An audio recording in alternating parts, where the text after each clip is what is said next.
Aquí estamos en un programa más de Crónica de Canarias. Estamos en el programa Reflexionando con Atenea y hoy nos encontramos con el abogado de empresa, don Eugenio Vidal, que es licenciado en Derecho por la Universidad Autónoma de Madrid, tiene un máster en Asesoría Jurídica por la IE, ha trabajado en diferentes multinacionales como Ernst & Young, Pricewaterhouse, KPMG, y ha sido y es miembro del Consejo de Administración de varias empresas hoteleras. Ahora mismo está con un despacho de abogado propio, que es Vidal y Verano, si no me equivoco, sí, ¿de Eugenio? Vidal y Verano abogado. Vidal y Verano abogado, sí. Perfecto. Pues muy buenas tardes, don Eugenio. Buenas tardes, ¿qué tal, Ángel? También quiero saludar a David Crespo, el director de redacción de Crónicas de Canarias. Muy buenas tardes, David. Buenas tardes, Ángel. Buenas tardes, Eugenio. ¿Cómo estamos? Muy bien. ¿Tú qué tal? Bien. Bien, aquí en el confinamiento. Bueno, pues hoy queremos hablar de algunos temas interesantes que tienen que ver con la justicia y con el estado de alarma. Uno de ellos, empezaremos por el primero, por alguno hay que empezar, es el que tiene que ver con la propiedad privada. Nosotros en Crónica de Canarias tuvimos que modificar una noticia porque el Ministerio dijo que había una mala interpretación de ese Real Decreto y que el tuit aclaraba perfectamente que la propiedad privada sigue siendo un derecho y que no se va a expropiar ni a requisar ni a ocupar ninguna propiedad privada. Y queríamos conocer de primera mano con un experto como Eugenio, pues qué opinaba de ese Real Decreto, si estaba bien redactado y si daba a confusión. O por lo contrario, efectivamente, el Real Decreto pues protege la propiedad privada y que no hay ningún tipo de problema con respecto a la libertad de cada uno de tener su propia casa y que nadie, ni el Estado, por supuesto, nos expropie. Si nos puedes aclarar un poco, Eugenio, tú como experto. Sí. Bueno, vamos a ver, Ángel. Realmente la polémica se creó no por el propio Real Decreto, sino por una orden ministerial del 11 que se publicó en el BOE el 11 de abril, ¿vale? Que lo desarrollaba, ¿no? Desarrollaba, bueno, pues una serie de artículos que tenían que ver con la situación de la vivienda alquilada, ¿no? En concreto, en el artículo 4 de esta orden habla de se titula así, solución habitacional, ¿no? Yo creo que no, yo creo que se ha exagerado un poco, ¿no? Porque cuando uno lo lee, la verdad es que tampoco es que esté muy bien escrito, ¿no? Entonces, la primera lectura pues llama la atención y si uno lo lee la primera vez, pues dice, hombre, ¿qué está haciendo aquí? ¿Qué está haciendo aquí este gobierno? Y además, conociendo un poco su composición, en el que están, bueno, no solamente socialistas, sino comunistas, gente de Podemos y tal, pues la verdad es que asusta. Pero una lectura un poco más detenida yo creo que despeja cualquier duda. O sea, no hace falta que se aclare por el Twitter, ¿no? Quizá, hombre, a lo mejor si uno es técnico tiene un poco de técnica jurídica, pues lo ve antes que cualquier ciudadano que lo puede leer y se puede asustar, ¿no? Pero la norma en cuestión, que es el apartado 3, solución habitacional, yo creo que se distingue. Hay dos partes separadas por un punto. En la primera, que bueno, es más general, dice que las comunidades autónomas y tal pondrán a disposición de la persona beneficiaria, que son beneficiarios se refiere a los arrendatarios, no todos, sino aquellos que están en una situación pues especial, especialmente protegidos, o que hayan sido cedidas en su caso a la administración pública, aunque retenga la actividad privada adecuada tal.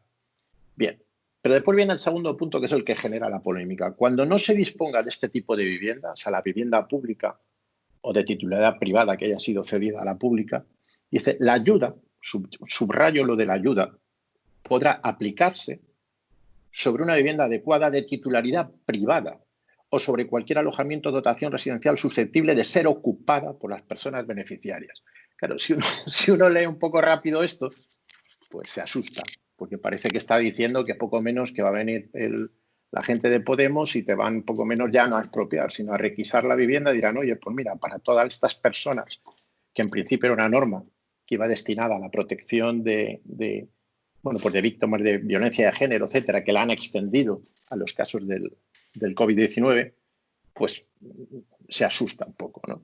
Pero si uno la lee con detenimiento y sigue un poco en los siguientes apartados, bueno, pues fácilmente te das cuenta que lo que está hablando es no de una ocupación. O sea, el objeto de la norma no es que te vayan a ocupar la vivienda, sino que lo que generan son unas ayudas económicas. O sea, realmente son unas subvenciones que dan a través, que las gestiona la comunidad autónoma para poder acceder a ese tipo de vivienda. O sea, lo que se está haciendo simplemente es, porque además esto es la evolución de un Real Decreto que ya existía en el año 2018, que lo que venía era simplemente a regular un tipo de subvención para estas personas especialmente sensibles. ¿Vale? Realmente lo que había era que un compromiso que con cargo al presupuesto del Estado, en este caso el Ministerio de Transporte se comprometía a financiar este tipo de ayudas, una financiación económica que además curiosamente parece que no se fiaba mucho de las comunidades autónomas y lo que hacía era, vale, yo en principio pongo una cantidad, el 100%, pero no pago sino el 70% porque el resto lo dejo pendiente a ver si la comunidad autónoma en cuestión pues también pone dinero. Es una manera de presionar. Pero al final estamos hablando de dinero puro y duro. O sea, no se está regulando una ocupación. O sea, la ocupación no es el objeto, la clave de la norma. La clave de la norma es simplemente una ayuda económica, una subvención, que la gestionan las comunidades autónomas y que la mayor parte de la financiación proviene de las arcas del Estado central. Si nos vamos al apartado siguiente, además se titula cuantía de la ayuda, o sea, ya despeja cualquier duda y te habla de cuantías de hasta 600 euros al mes o hasta 200 euros al mes, dependiendo de ciertas circunstancias. Por lo tanto, yo creo que tampoco tenemos que acudir a una interpretación tuitera o que el Twitter nos vaya a aclarar nada. O sea, yo creo que bueno, es una norma generada más por este miedo de quienes nos gobiernan que por la redacción propia de la norma. ¿De acuerdo? Es que, sí, pues muchas gracias. Muchas de las personas que leyeron ese Twitter contestaron, porque la verdad que el Twitter estaba muy bien explicado, que no se trataba de una expropiación, que es una ayuda y tal. Digo, oye, con la clarividencia que has escrito el Twitter, podías haber escrito el Real Decreto. Eso es porque verdad. porque ya que lo explicaste tan bien y ya que es una ayuda, es más fácil decirle que tienes una ayuda a una persona para que pueda elegir, que la comunidad autónoma pueda elegir dónde va destinada esa ayuda, si a una entidad pública o una propiedad privada, y dejarnos de que si no hay una administración, que si no hay una vivienda pública, pues que sea una privada. Y claro, al interpretar, o sea, al tener una redacción tan compleja y tener un vicepresidente del gobierno, como bien apuntas, que ya dijo en un Twitter también, que parece que va todo por redes sociales, que la riqueza del Estado, la riqueza de las personas y del país tenía que estar supeditada al Estado, pues claro, la gente pues le da un poco de miedo, ¿no?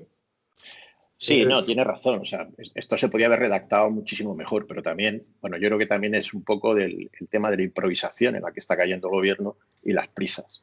Vale, y yo creo que también en el fondo subyace un poco también de lenguaje populista, ¿no? Porque cuando uno la lee, claro, si la lee el arrendatario, pues dice, hombre, mira qué bien hace lo que hace Pablo Iglesias y Podemos por nosotros, por la gente, las víctimas de violencia de género, los que estamos afectados por el coronavirus con ciertas limitaciones económicas, mira qué bien. Claro, si uno lo lee muy deprisa, piensa que realmente lo que está haciendo es, oye, aquí si los ricos tienen vivienda, se la quito y te la doy a ti.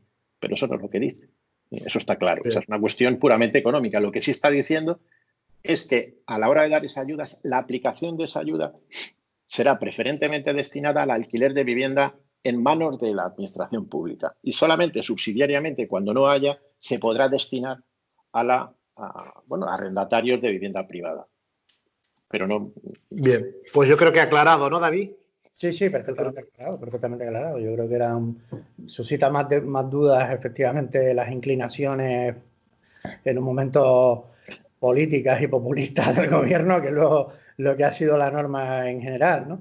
Por supuesto. Sí. Hombre, si quieres, la próxima pregunta la haces tú, Ángel, respecto al estado de alarma, ¿no? Sí.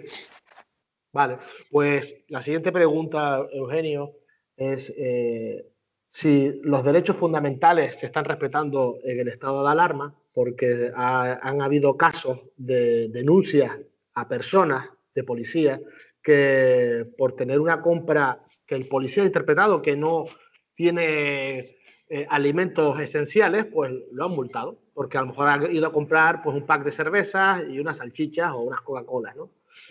Y esto genera dudas y miedo a muchas personas y no sabemos si el gobierno está actuando bien. ¿Qué opinas, Eugenio? Vamos a ver, las sanciones que se están imponiendo son de dudosa legalidad. También es cierto que son casos aislados, ¿no? O sea, estos casos del que va a comprar solo cerveza o el que va a comprar Coca-Cola, porque, claro, aquí el problema que tenemos es que es una norma sancionadora, que lo que dice el derecho es que tiene que ser muy clara y tiene que venir muy delimitada las conductas que se sancionan. Previamente, claro. Y aquí no, o sea, aquí deja un margen de arbitrariedad, en este caso incluso al policía, ¿no? Porque te dice, oiga, es que no puede sino ir a comprar productos de primera necesidad. Bueno, ¿y quién interpreta esto? ¿Quién lo interpreta? ¿El policía local que se encuentra por ahí y te ve con una bolsa? Y depende, claro, ¿qué se entiende por productos o artículos de primera necesidad? Como comentábamos antes, o sea, alguien que, por ejemplo, un alcohólico que va por alcohol es primera necesidad porque si no tiene un síndrome de abstinencia. Y, o sea, aquí, claro, hay una indeterminación peligrosísima. O sea, es una falta de seguridad jurídica total. Entonces, lo que el derecho no permite es que se sancione por conductas que no están claramente definidas, claramente tipificadas, porque entonces da lugar al arbitraje, de alguna manera, a que sea arbitraria, ¿no? la imposición de esa sanción. O que a uno se la pongan y a otro no.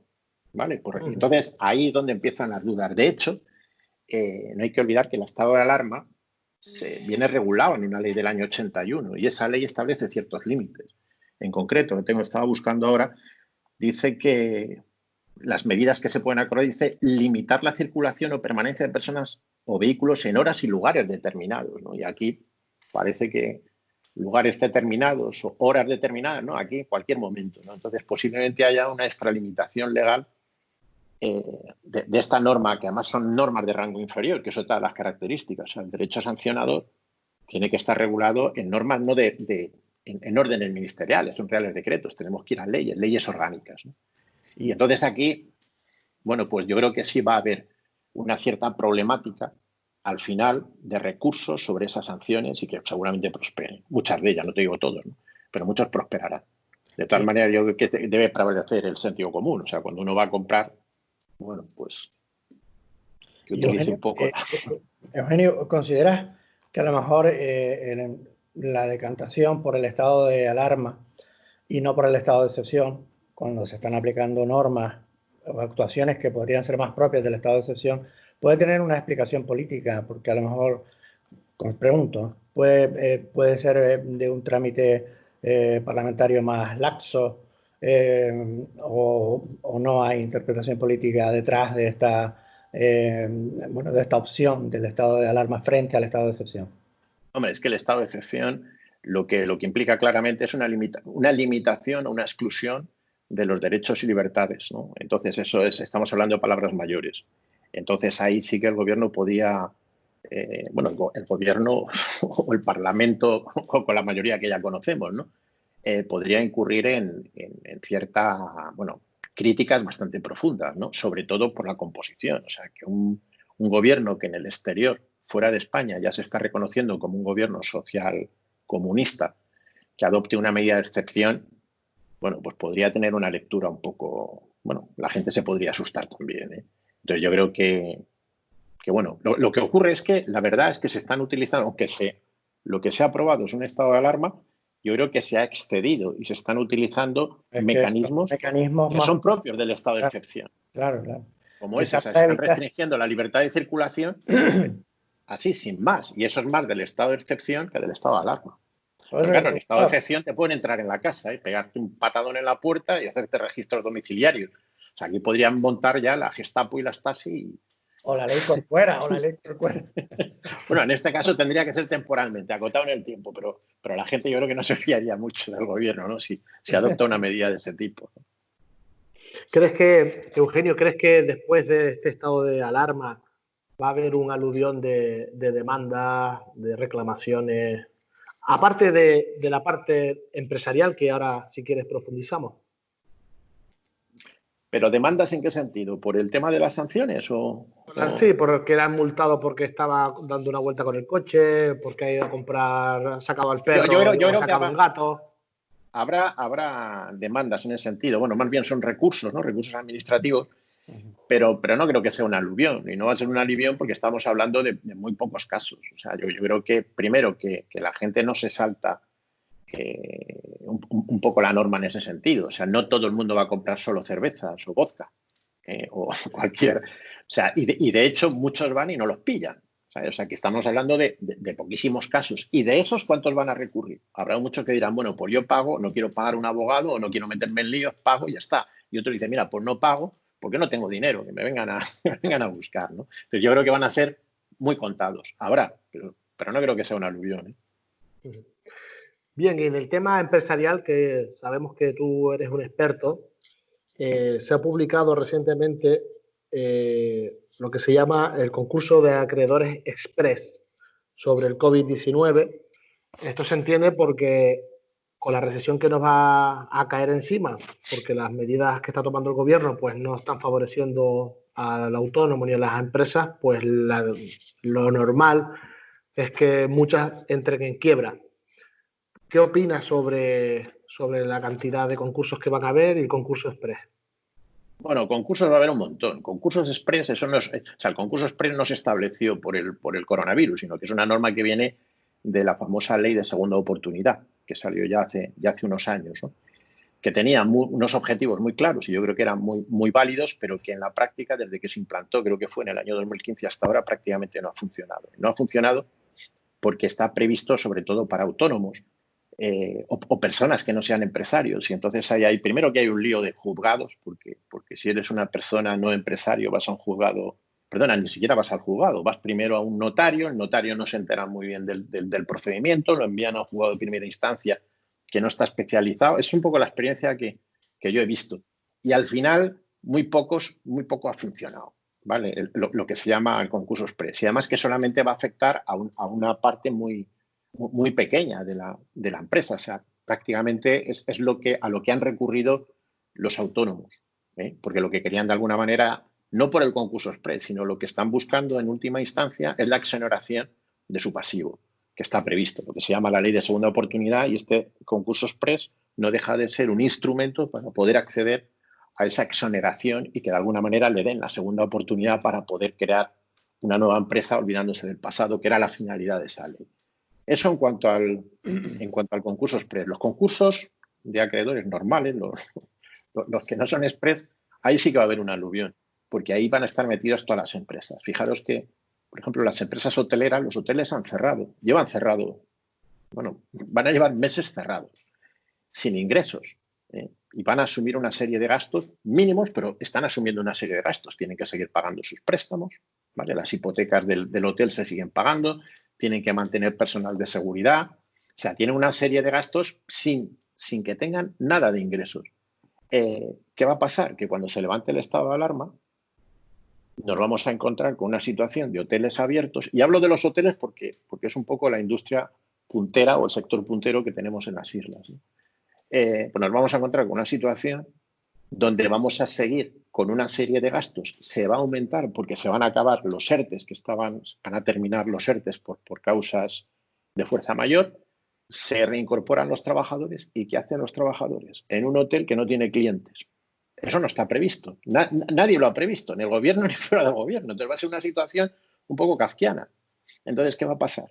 Ahí haremos un nuevo ERTE. Ya no puede ser por fuerza mayor porque ya no hay estado de alarma. Entonces tenemos que hacer un ERTE por causas objetivas o productivas. Y eso lleva sus trámites, porque al contrario que el otro, tienes que tener audiencia y darle audiencia a los trabajadores o sus representantes, tiene que pasar todos los filtros de la autoridad laboral, bueno, que lleva un proceso, pero mientras los trabajadores les tienes que estar pagando.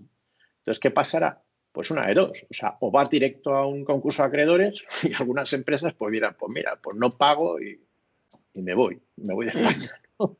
Entonces ahí sí que vamos a tener un grandísimo problema, y especialmente nos va a afectar aquí en Canarias por la situación, porque como comentábamos antes fuera del tema, claro, el tema turístico es sensible, En la península no van a tener tanto problema, porque en la península el turismo, los hoteles, el Costa del Sol, etcétera, pues son más locales. Entonces, en verano seguramente, oye, cuando se acabe el confinamiento, pues muchas personas de Madrid, de Sevilla, de la zona interior, lo que se llama el turismo local, estarán cansados y querrán ir a la playa y a su hotel. Bueno, pues por lo menos a lo mejor cubren costes. Pero ¿qué pasa aquí en Canarias? Aquí no puedes coger un coche y venirte así con toda tu familia. Tendrás que meterte en un avión y la gente le va a tener miedo a los aviones. No porque se caigan, sino por la cercanía a otras personas que les puedan contagiar, ¿no? Va a ser un tema terrible. Eugenio, en tu experiencia como administrador de empresas y relacionado con el mundo del derecho y la economía, ¿qué medidas, cómo ves, cómo valoras las medidas que se han tomado tanto desde el gobierno de España como desde el gobierno de Canarias para intentar salvaguardar en la medida de lo posible el tejido empresarial canario? ¿Se podría hacer algo para mejorar o dinamizar un poquito más los procesos judiciales? Esto, todo lo que se pueda hacer, ¿qué medidas se podrían tomar para intentar salvar por lo menos los muebles, ¿no? de una recesión que se presenta prácticamente histórica, ¿no? Que no hemos vivido nunca probablemente Canarias desde la posguerra, probablemente desde el punto de vista económico. ¿Qué medidas se podrían implementar en tu experiencia para salvar el mayor número de empresas posibles, ¿no? Y el mayor número, por supuesto, de puestos de trabajo también? Hombre, yo creo que debía ir por dos vías, ¿no? O sea, por un lado, bueno, incluso por tres. Por un lado, hay que hacer circular el dinero y eso quien lo tiene que hacer es la banca, ¿no? El Estado, hombre, hasta ahora ha tomado medidas que yo creo que hombre, dentro de la urgencia están bien. O sea, se han abierto líneas ICO, pero que al final las líneas ICO tú las negocias con los bancos. El Estado lo que hace es te avala a ti. El problema es que los bancos los hay que controlar. A la banca la hay que controlar. ¿Por qué? Porque el banco te puede dar, dice, vale, te doy un ICO, lo están dando a un 1% de interés, entre un 1 y un 2,5% de tipos de interés prácticamente sin comisiones. Pero ya he visto muchos casos donde pequeños autónomos han ido a negociar su ICO, le dijeron, no, en unas condiciones fantásticas y tal. Y cuando va a firmar se encuentra con una cláusula que dice, no, pero es que tienes que hacerte un seguro de vida tú y tu mujer. Y ese seguro de vida te sale, o sea, si lo metes dentro de los costes, resulta que tienes un coste financiero altísimo. ¿Vale? Y eso, claro, yo creo que se está aprovechando la banca de las propias circunstancias. Y eso lo tienen que controlar. O sea, yo creo que el Estado no solamente es decir, doy mi aval y que se busque, vale, y que todos los bancos empiecen a dar préstamos. Creo que había que tener un control sobre las condiciones en que se dan esos préstamos. Porque si no, desvirtúas la medida. Eso por un lado. Por otro lado, en el tema sabemos que van a llegar muchos concursos de acreedores. Va a haber un aluvión, lo están diciendo, incluso el otro día salía, me parece que en el Canarias 7 salía uno de los jueces de lo mercantil, donde ya se admitía ampliamente que va a ser así. ¿Qué ocurre?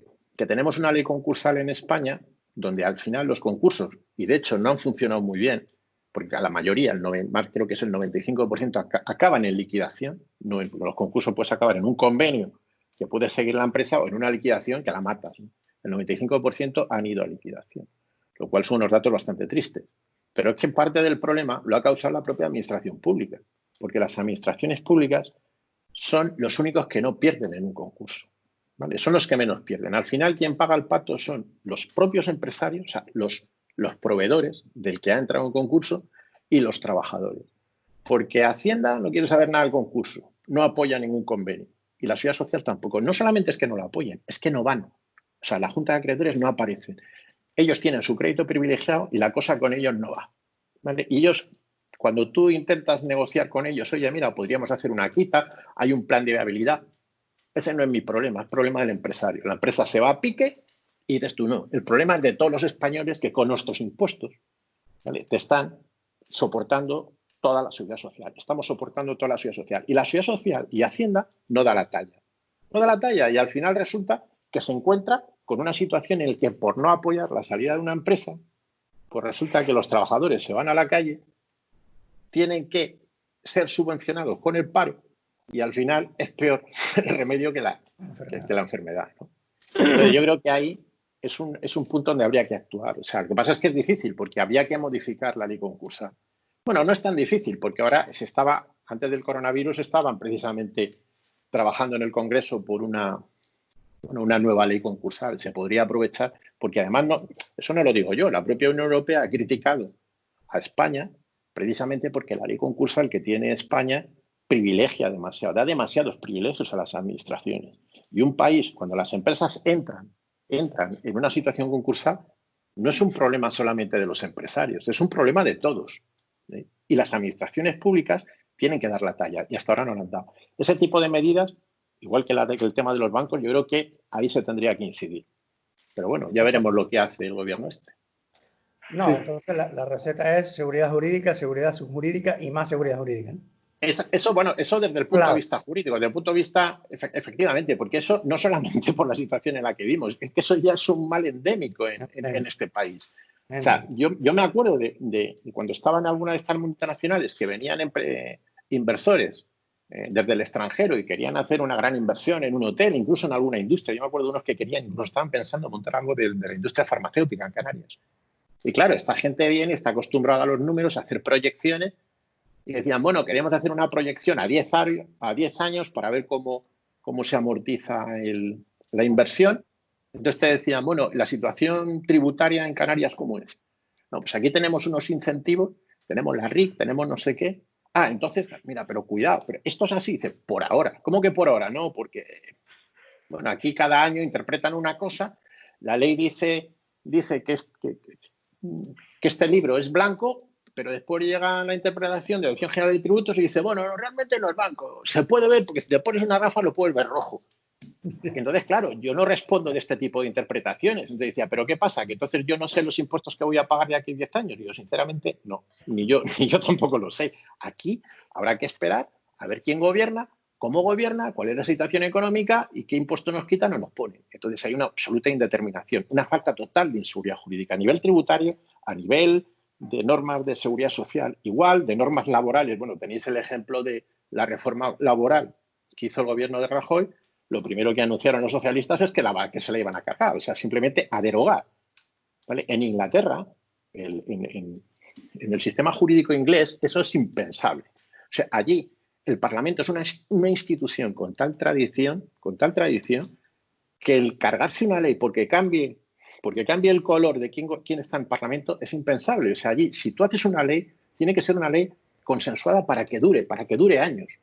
Y la podrás ir cambiando poquito a poco, pero los ingleses tendrán sus defectos, pero cuando tú les dices que en España es que hay elecciones y 4 leyes que se habían aprobado hace 4 meses las derogan, pues te quedas así. Entonces, así es que no podemos funcionar. Este es un mal endémico de este país.